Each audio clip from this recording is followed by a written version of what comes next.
Oy, maayong adlaw sa tanan karon no, atong storyaan kanang sikreto sa paghanay. Ngano man gyud di ay importante ang order sa mga butang. Basin wala nimo kabantay pero gikan sa pagpili nimog outfit hangtod sa simpleng paglinya naa diha ang math. So, ready na? Sugdan na nato. Kani, nakatry kag huna-huna, pila gyud kaha ka paagi pwede nimo i-arrange imuhang mga gamit? Ingnon ta na imong mga libro sa estante o bisan lang ang playlist sa imong telepono, unsa kahisunod na kanta. All those things, maunay mga pangutana bahin sa paghanay or arrangement. O, tan-awa ra gud ni. Naatay simple na problema. Si Anna naa siya'y upat ka blouses ug tulo ka skirts. Karon, ang pangutana, pila ka laing-laing outfit iya ang mahimo. Well, simple ra. Para sa usa ka blouse, naa siya'y tulo ka kapilian nga skirt, di ba? So kung upat iyang blouse, i-multiply ra na nimo 4 times 3. Makuha na nimang idea kung unsa kadaghan ang possibilities, no? Pero imagine ko no kung dili lang upat ka blouse. Kung naa siya napulo ka blouse og 8 ka sayal.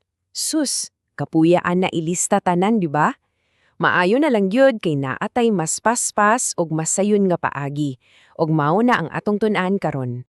Okay, so anya ang pinakaimportante nga ideya sa tanan? Ang yawi gyud kay kining pangutana. Importante ba ang pagkasunod-sunod or ang order? Kay ang tubag nimo ana, oo o dili, maunay magsulti nato unsaon pag-solve sa problema. Sa ubang sitwasyon man gud ang hanay, grabe ka kritikal. Para mas masabtan, hunahuna gud ang usa ka lumba. Hinonta na, si Juan ang first, si Pedro ang second, si Jose ang third. Okay, usa na ka resulta. Pero, unsa kaha kung si Jose ng first, si Pedro gyapon ng second, ug si Juan ang third. Lahi na kaayo na nga resulta. Bisan parehas ra nga tulo ka tawo ang naa sa top 3, ang tag-ilis lang sa ilang pwesto, nag-usab sa tanan. Og mao na diha mga higala kung diin mo sulod ang atong bida karong adlawa, ang gitawag nga permutation. So kung ang arrangement sa mga butang sa masalumba, importante gyud ang order, permutation na ang tawag ana. Mao na ang technical term kumbaga. Para jud mas musingkin, ato silang i-compare. Sa permutation, no, importante ang order. Sama sa code sa imong bike lock. Ang 1347 dili jud na parehas sa 7431, di ba? Pero sa pikas bahin, naay gitawag og combination. Dire, dili importante ang order. Sama sa fruit salad, bisan unsaon nimo pag-una-una og butang sa mansanas, saging og ubas, fruit salad ra gihapon ang resulta. Get? Okay. Sige.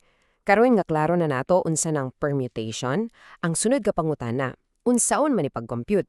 Dili man ta pwedeng magsigig lista, no? So ang atong pinakaunang gamit, especially kung i-arrange nato ang tanan, mauni ang gitawag nato og factorial. Atong gamito ning example, pila kuno kapaagi pwedeng maglinya ang 12 ka estudyante. Huna-huna aragod. Para sa pinakaunang pwesto sa linya, naa kay 12 ka choices, di ba? Okay, naay usa nga nitindog. Para sa ikaduhang pwesto, pila na lang kabuok ang nabilin? 11 na lang. Para sa ikatulo, 10. Og sige lang naubos hangtod sa katapos sang estudyante. Kanang pag-multiply nato gikan sa 12 paubos, mauna ang gitawag og factorial. Ang iyang symbol kay exclamation point. Mauna, kung makakita kag numero nga naay exclamation point, factorial ang pagbasa ana. So kung 5 factorial or 5 fact, i-multiply ra nimo ang 5 paubos. 5 times 4 times 3 times 2 times 1. Ang tubag, 120. Simple ra, di ba? Maunig laing example, kung naay 9 ka photo albums nga i-arrange sa estante, ang notation ana kay 9p9. Ang pasabot ana, permutation sa 9 ka butang, gikuha nato ang tanang 9, which is parehas ra sa pag-ingon nga 9 factorial. Ug ang tubag sa 9 factorial, pamino ani ha, tulo ka gato 62,880. Grabe, 362,880 kapaagi para lang na sa siyam ka photo albums. Imagine na lang kadagan sa possibilities. Okay. So far, ang atong giistoryahan kay kung i-arrange nato ang tanan.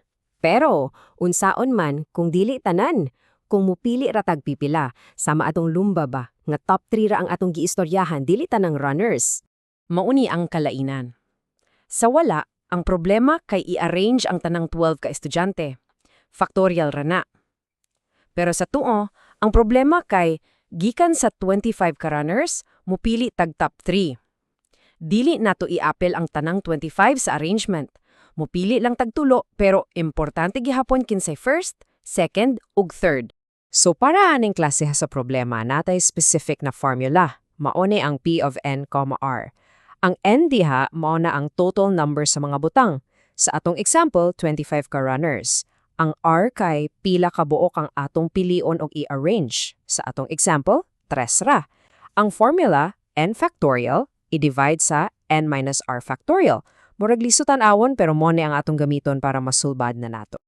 Okay, karon, paspasan lang nato ni. Duha lang ka special cases para lang naamoy idea nga dili ra kutob dinhi ang kalibutan sa permutations.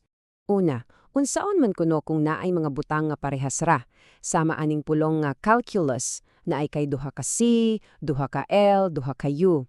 Kung magbaylo ang duha ka C, maura gihapon, di ba? So naa na siya'y lahi nga formula para dili ta masayop sa atong ihap. Ikaduha, unsaon pud kung lingin ang arrangement?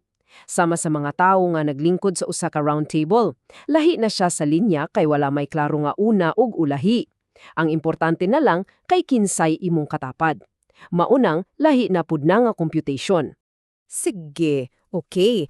Human aning tanan natong math-mas, ang pinaka-importante nga pangutana para asaman jud ni. Unsa may gamit aning permutation sa atong adlaw-adlaw nga kinabuhi? Well, gamit kaayo. Ignoon ta nga ang mga codes sa bike lock. Klaro kaayo nga ang 1, 2, 3, 4 lahi sa 4, 3, 2, 1, di ba? Imong computer password, ang line-up sa inyong paboritong basketball team, bisan ang pagpili mga opisyales sa klase, president, VP, secretary. Tanan na sila manggamit sa idea sa permutation. Ang order, ang hanay, maugyod ang labing importante. Mauna, susunod higayon nga maglinya ka, basin sa sinehan o sa kantin, sulayira gud og hunahuna. Kamu nga naglinya diha, pila kaha kalibo o basin milyon, kalain-laing nga pagi nga pwede mong maghanay. Ang math no, naaragid sa atong palibot. Salamat kayo sa pag-uban nako aning atong pagtuki-tuki.